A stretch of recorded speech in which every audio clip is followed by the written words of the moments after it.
Anniversary 25th year anniversary celebrate ಮಾಡ್ತಾ ಇದ್ದೀವಿ ಈ ಹಬ್ಬ.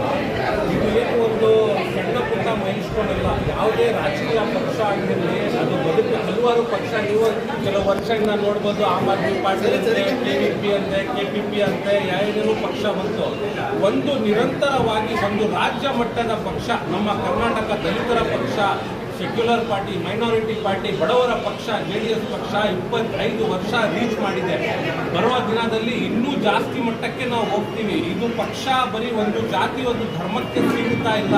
ಒಂದು ಎಜೆಂಡಾಯಿಂದ ಸ್ಟಾರ್ಟ್ ಆಯಿತು. ಆ ಎಜೆಂಡಾ ಏನು, ರೈತರ ಹಕ್ಕಾಗಿ ಹೋರಾಟ ಮಾಡಬೇಕು ಅಂತ ನಮ್ಮ ಅಪ್ಪಾಜಿ ಸಾಮಾನ್ಯ ದೇವೇಗೌಡರು ಅಪ್ಪಾಜಿ ಹೋರಾಟ ಮಾಡಿದ್ರು. ಆ ಹೋರಾಟವನ್ನೇ ಅವರು ಒಂದು ಪಕ್ಷ ಆಗಿ ಕನ್ವರ್ಟ್ ಮಾಡಿ ಆ ಪಕ್ಷದ ಮುಖಾಂತರ ನಮ್ದೆಲ್ಲರೂ ಧ್ವನಿಯಾಗಿ ಪಾರ್ಲಿಮೆಂಟ್ಗೆ ಹೋಗಿದ್ದೀವಿ. ನಾವು ಪಕ್ಷದಿಂದ 2 ಬಾರಿ ಮುಖ್ಯಮಂತ್ರಿ ಕೊಟ್ಟಿದ್ದೀವಿ ರಾಜ್ಯಕ್ಕೆ, 1 ಬಾರಿ ಪ್ರಧಾನಮಂತ್ರಿ ಕೊಟ್ಟಿದ್ದೀವಿ. ನಮ್ಮ ಅಪ್ಪಾಜಿ ದೇವೇಗೌಡರು ಏಕೈಕ ವ್ಯಕ್ತಿ ರಾಜ್ಯದಿಂದ ಪ್ರಧಾನಮಂತ್ರಿ ಆಗಿರೋದು.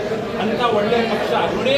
ಯಾವುದೇ ರಾಜ್ಯದಲ್ಲಿ ರಾಜ್ಯ ಬೆಳಿಬೇಕಂದ್ರೆ ಮನೆಯಲ್ಲಿ ಯಾರಿರ್ತಾರೆ ಅವ್ರಿಗೆ ಮನೆ ಏನು ಸಮಸ್ಯೆ ಇದೆ ಅವ್ರಿಗೆ ಚೆನ್ನಾಗಿ ಗೊತ್ತಿರುತ್ತೆ. ಯಾವನೋ ದಿಲ್ಲಿನಲ್ಲಿ ಕೂತ್ಕೊಂಡು ಇಲ್ಲಿ ಏನು ಸಮಸ್ಯೆ ಆಗ್ತಾ ಇದೆ ಹಾಗೆ ಅದು ಬಗೆಹರಿಸ್ತಾರಂದ್ರೆ ಅವ್ರ ಕೈಯಲ್ಲಿ ಆಗಲ್ಲ.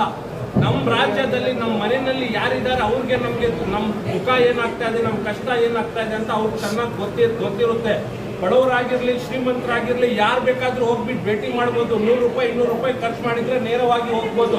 ಅದೇ ಈ ರಾಜ್ಯದ ರೈತರಾಗಿರ್ಲಿ ಅಥವಾ ಯಾರು ಬಡವರಾಗಿರ್ಲಿ ದಿಲ್ಲಿಗೆ ಹೋಗೋಕ್ಕಾಗುತ್ತಾ ನಮ್ಮ ಕೈನಲ್ಲಿ? ಸೊ ನಮ್ಮ ರಾಜ್ಯದ ಜನರು 7 ಕೋಟಿ ಜನರು ಯಾರಿದ್ದಾರೆ ಅವ್ರಿಗೆಲ್ಲರೂ ಸ್ವಲ್ಪ ಯೋಚನೆ ಮಾಡಬೇಕು. ಈ ರಾಜ್ಯಕ್ಕೆ ಕರ್ನಾಟಕ ಮುಂದೆ ಬೆಳಿಬೇಕಂದ್ರೆ ನಮ್ಮ ಕರ್ನಾಟಕದಲ್ಲಿ ಇರೋ ಏಕೈಕ ಪಕ್ಷ JDS ಪಕ್ಷ, ಅದನ್ನ ಮುಂದೆ ತಗೊಂಡು ಬನ್ನಿ ಒಂದು ಒಳ್ಳೆ ಆಡಳಿತ ಮಾಡಿಕೊಡ್ಬೇಕಂತ ಧನ್ಯವಾದ.